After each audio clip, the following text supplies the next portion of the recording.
Hi, hello, friends. Hello, family. Hello, people who are just listening to this. My name is Nosipiwo. I'm a South African. I'm learning this YouTube thing. I'm just doing what I like doing, and which is talking and just making time to pass. If it turns out to be a hustler, it's still if it turns out to be hustling, it's still fine because I'm also a hustler.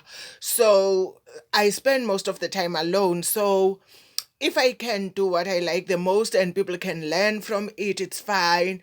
I empower, I educate, and I motivate.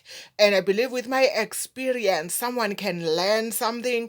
And because I would talk about education, I would talk about family, and I would also talk about work and hustling because I had a business that just closed and I'm trying other hustling avenues when the time is right. Today, what I would like to share with you guys is something that bothers me: the level of betraying and scamming of people. Uh, it's disappointing. There was a story in the news recently. I forgot to say I'm drinking just black tea. I'm feeling like drinking black tea. There was a story recently on the media of a friend who has lent a friend a big amount of money and refused to pay. And it seems as if he will get away with it because now the lawyers argue that he has never um, registered himself as what do you call these people that lend people money? Okay, English will be gone, but he has never registered himself as someone who can give me loan, who can give people loans or lend people money, something like that, man.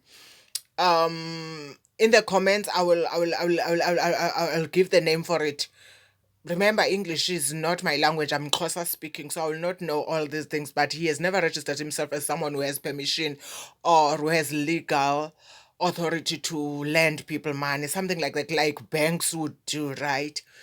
That has made me to think and to reflect a lot on how I have been scammed as a person by people, either in the name of love or by friends.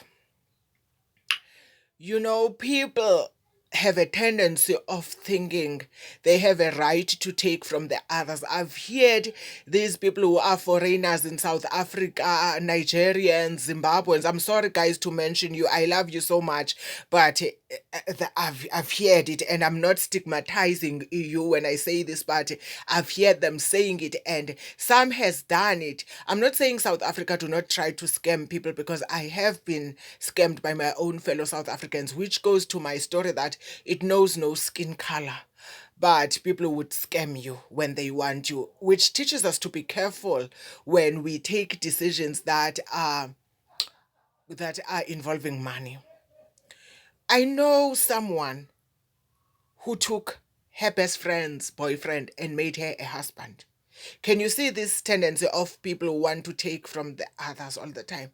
I had a friend who always thought that she's better than me, therefore could take from me, especially when it comes to love. You would see that she's competing with me. I don't know why.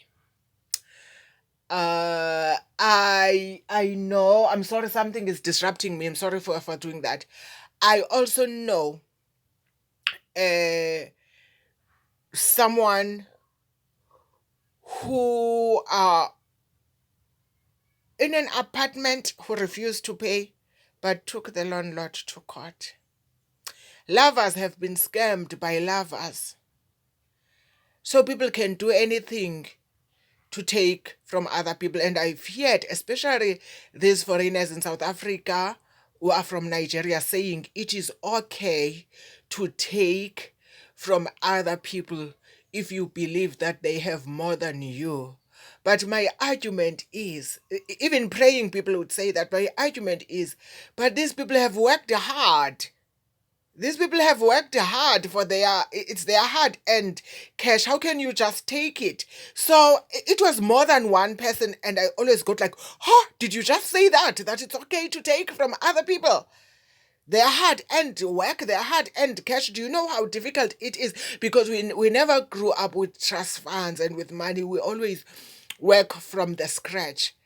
I always reveal how I used to be poor and how much I hate poverty, how much I work hard to have every penny or cent that I have. So in this story, I would like to share how I was scammed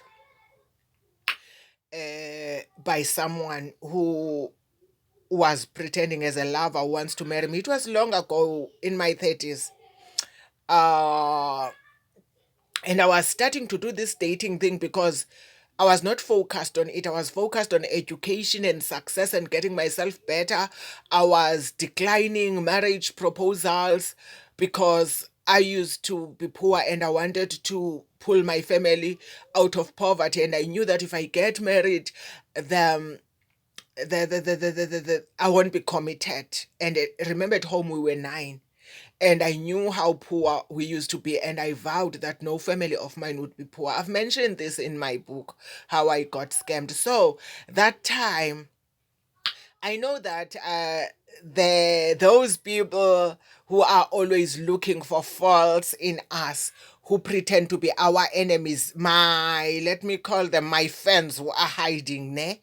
Because you are my fan if you pretend to hate me, but you follow my stories and use them to your advantage. For an example, in my book, I have mentioned a story where I stole a fat cook. A fat cook. You know fat cook? If you don't know fat cook, you are not African. I don't know how to call it. Fat cakes. How I asked from a family member just for my siblings. I was not even stealing it for me. I was doing it for my siblings. It was revealing my character, how compromising I am, how I sacrifice for family, how I would do everything for family. So there was this close family that used to prepare food in front of us, but the food would not be given to us. So I was looking at my siblings, looking at them like this. You know, when a child is hungry and you are doing like this with food. So they used to do that with their children in front of us, and my mother was hospitalized that time. So I went and I stole a fat cook and I wanted to share it among my siblings. So one of my paternal aunts saw it and came and take it.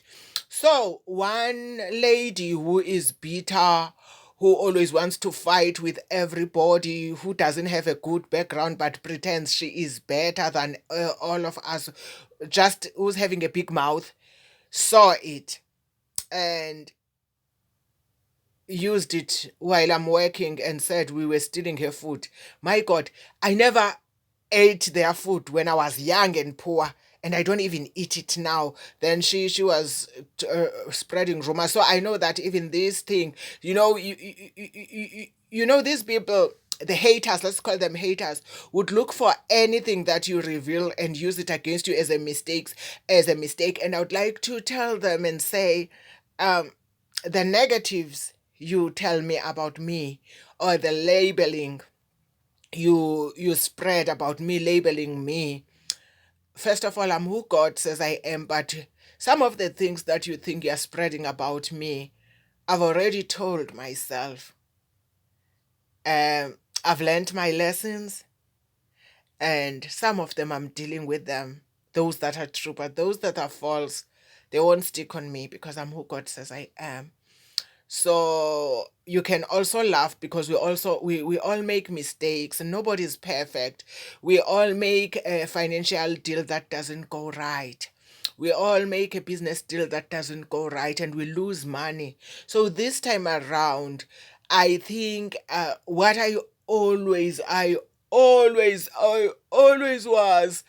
avoiding was the source of my weakness, where I was used um to be scammed. So this time around, I have a degree, I'm working, I have a car, life seems to be all right, and my siblings are at school, we're progressing, we're no longer poor. I've tried to pull my family out of poverty, but I notice now that my siblings are getting their lives, and I'm going to be utabao. I'm going to be lonely and stay at home, and I'm in my 30s already.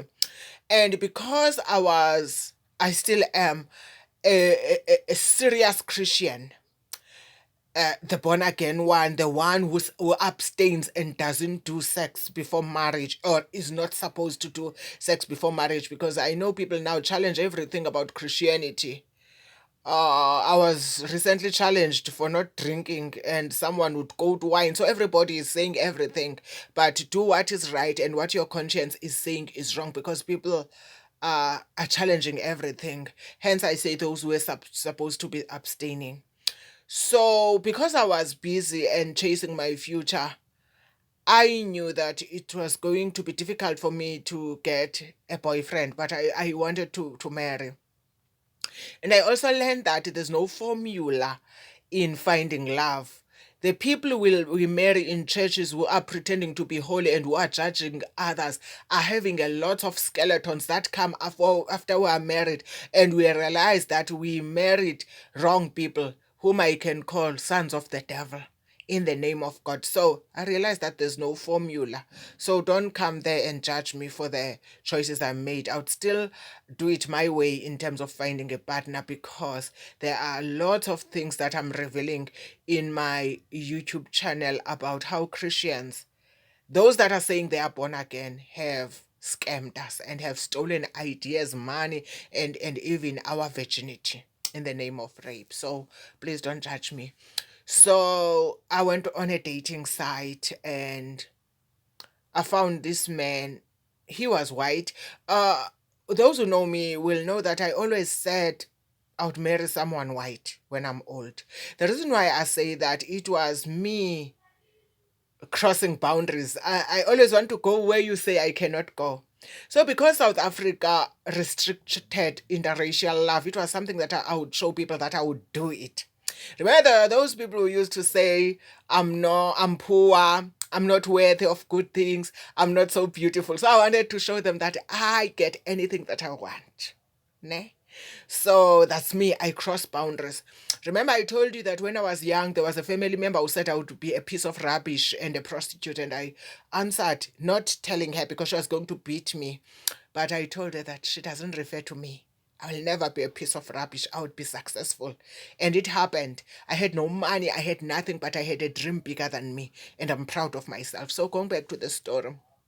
So in the dating site, the way people were coming, but this one, I think he capitalized on my weakness, because in the dating sites we write a lot about us, and we would say, I'd like a religious person. It was a Christian dating site, by the way. Who? So he came, he was white, he was handsome, and all of that.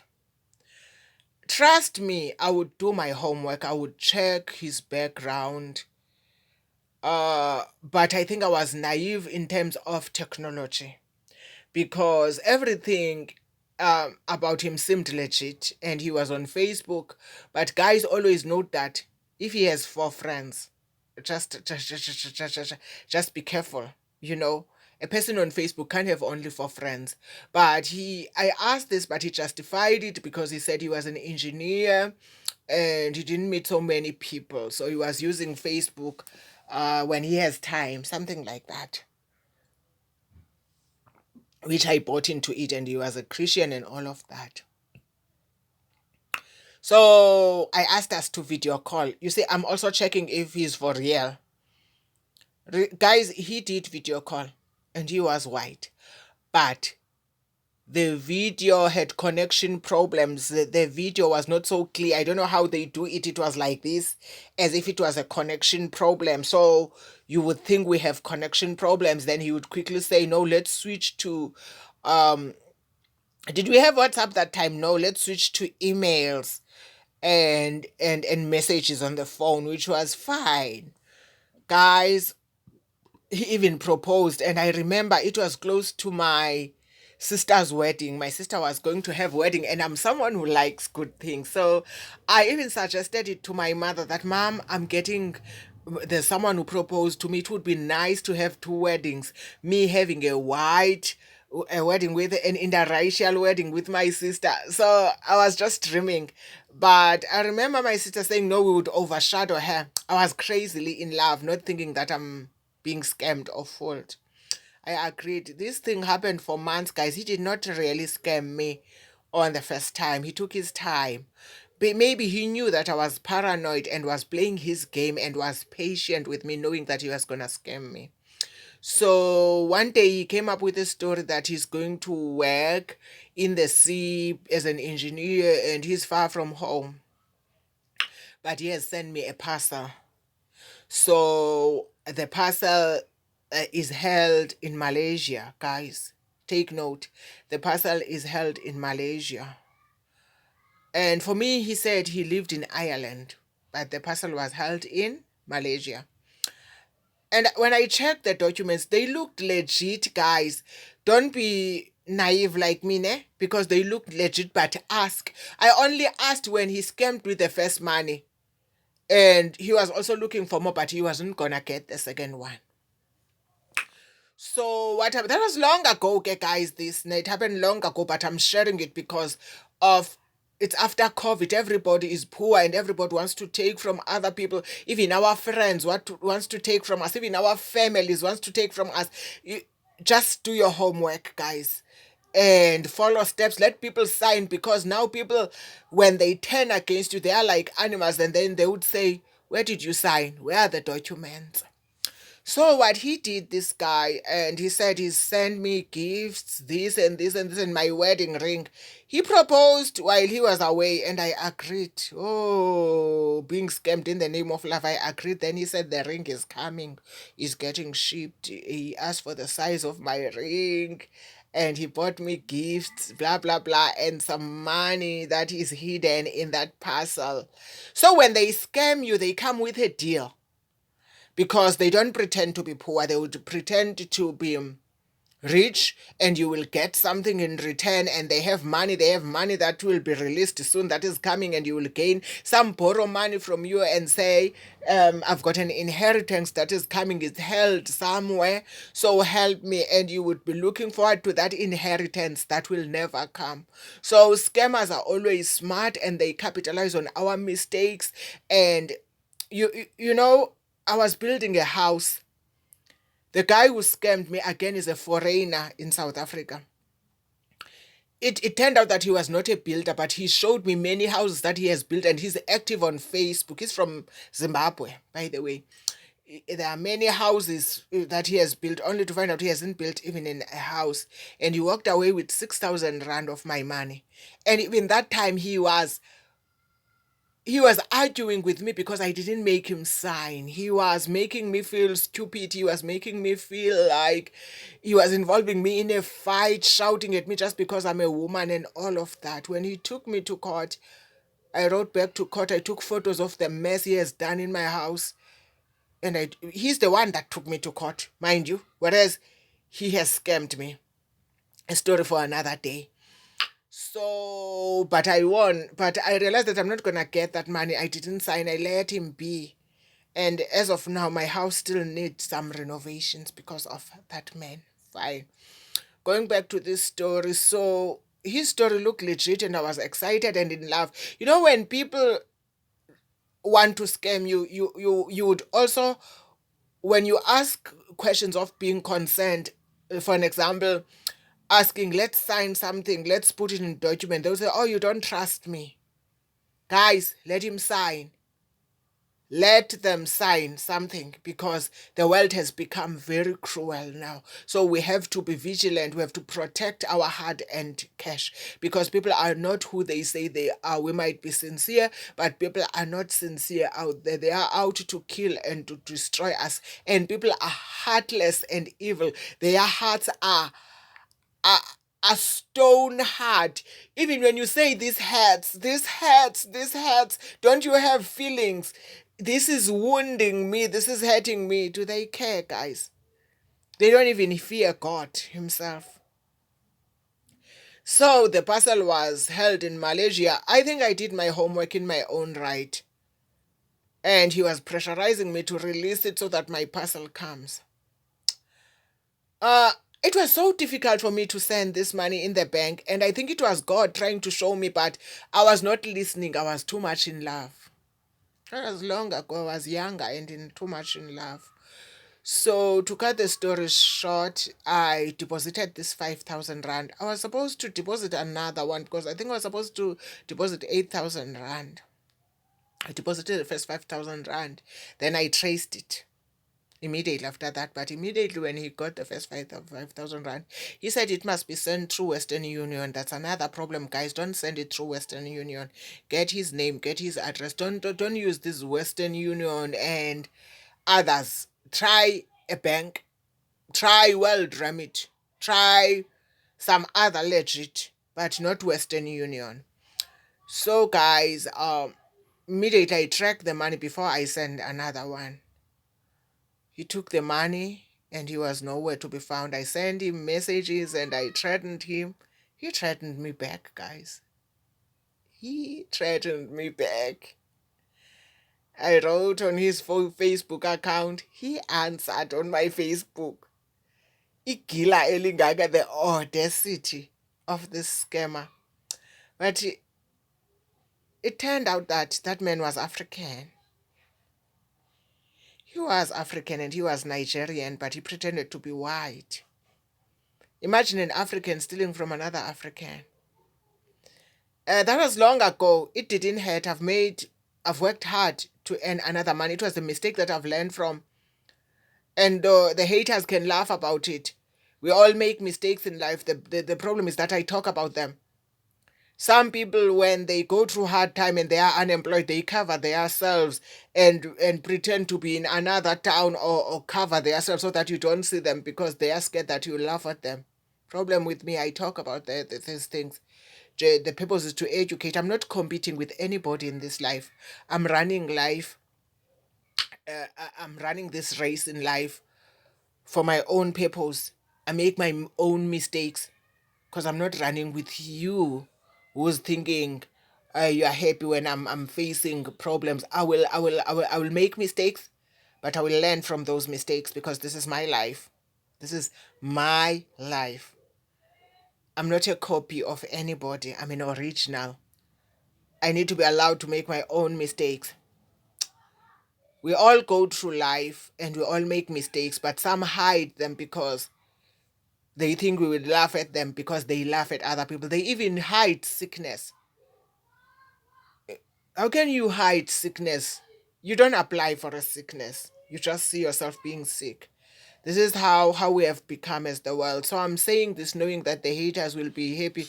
But that happened when I was 30. I'm in my 40s now, so I don't care.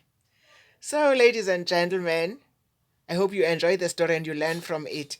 I promise to send you a video where I will be going to apply for a visa for work. I will load it soon. And thank you so much for watching. Please like, share, and comment and subscribe. And please support this hustler who's just starting. Thank you so much. God bless you. Love you. Bye.